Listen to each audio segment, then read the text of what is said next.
अब हम आते हैं रेलवे के बारे में। आप जानते हैं और बताने की जरूरत नहीं है कि पूरे देश में करोड़ों युवा परीक्षा की तैयारी करते हैं। साल भर की रेलवे की वैकेंसी आएगी, बहुत मुश्किल से आती है। आपको याद होगा कि हमने कई महीनों तक रेलवे सीरीज चलाई थी, तब जाकर 2019 में वैकेंसी आई 1,46,000 नौकरियों की।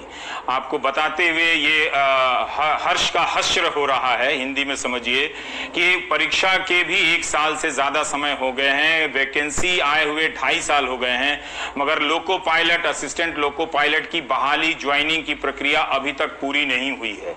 रेलवे के लोग कहते हैं कि कोरोना के कारण नहीं देरी हो रही है। कोरोना तो मार्च से शुरू हुआ है भारत में, आधिकारिक रूप से 24 मार्च से। तो नौजवान परेशान हैं। एनटीपीसी एक होता है रेलवे में, नॉन टेक्निकल परीक्षा, उसके भी फॉर्म भरे, परीक्षा गायब हो गई। अब जब उन नौजवानों को ये बताया जा रहा है, और पहली बार, ये बहुत अच्छी बात है रेलवे की तरफ से कि पहली बार रेलवे ने पारदर्शिता दिखाई है और नई भर्तियों पर प्रतिबंध लगा दिया है। और इस साल Indian railway medical services, Indian railway personal services में कोई भर्ती नहीं होगी। ये जरूर कहा गया है कि जो पहले भर्तियां निकली हैं उन पर असर नहीं पड़ेगा, लेकिन उनकी वैकेंसी ही पूरी नहीं हो रही है, ज्वाइनिंग ही नहीं हो रही है। आप रेल मंत्री के ट्विटर हैंडल पर जाके देखिए तो लोको पायलट और असिस्टेंट लोको पायलट, ये zone, Bhopal zone, Gorakhpur zone, Mumbai zone, मार लड़के तमाम उस पर शिकायतें कर रहे हैं, पर कोई सुनने वाला है नहीं। उनकी अब लगता है भी नहीं है कि रेलवे की कोई अब सुनेगा। कारण यह है कि रेलवे की कमाई खराब हो गई है, कम हो गई है, हालत खस्ता हो गई है।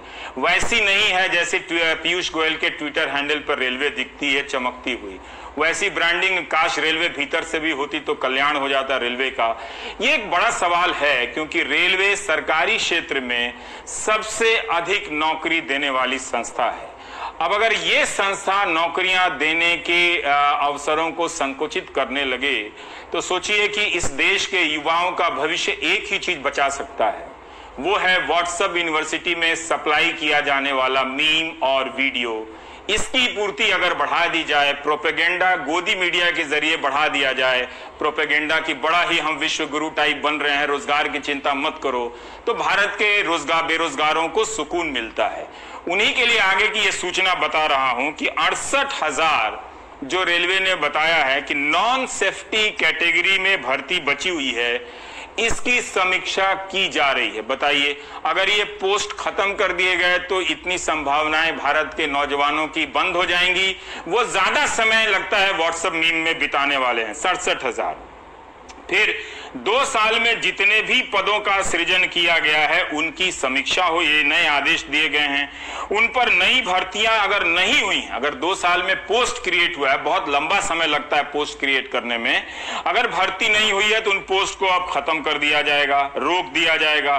कर्मचारियों के यात्रा भत्ते और दूसरे भत्ते में 50% तक कटौती होगी।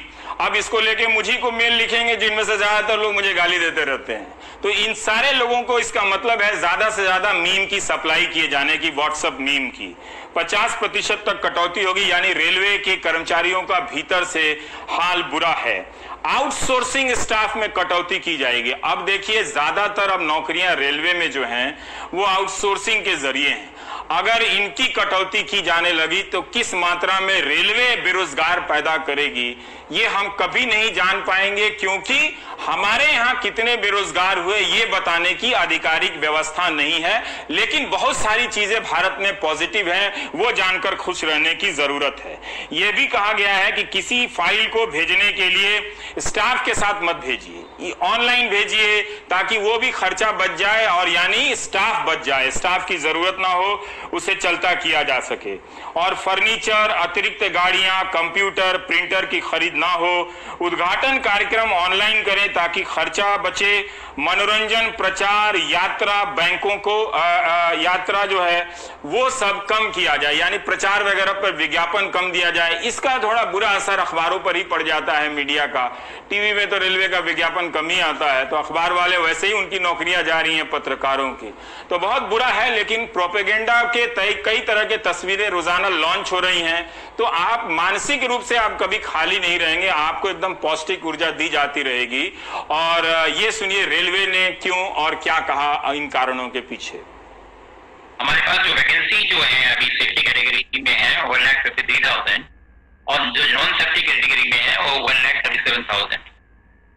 तो रफली अराउंड 90 लाख जो है वैकेंसी हमारे पास है, जिसमें से हमने सेफ्टी कैटेगरी की वैकेंसी जो नोटिफाई की हुई है अभी वो 72,274 ऑलरेडी कर चुके हैं।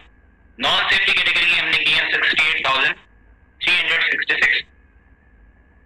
So the total notified vacancies are 1,40,640। तो इसमें से जो जो नॉन सेफ्टी कैटेगरी वैकेंसीज बची वो उनमें से 68,000 रफली 68,000 जो है वैकेंसीज नॉन सेफ्टी कैटेगरी में बनती हैं।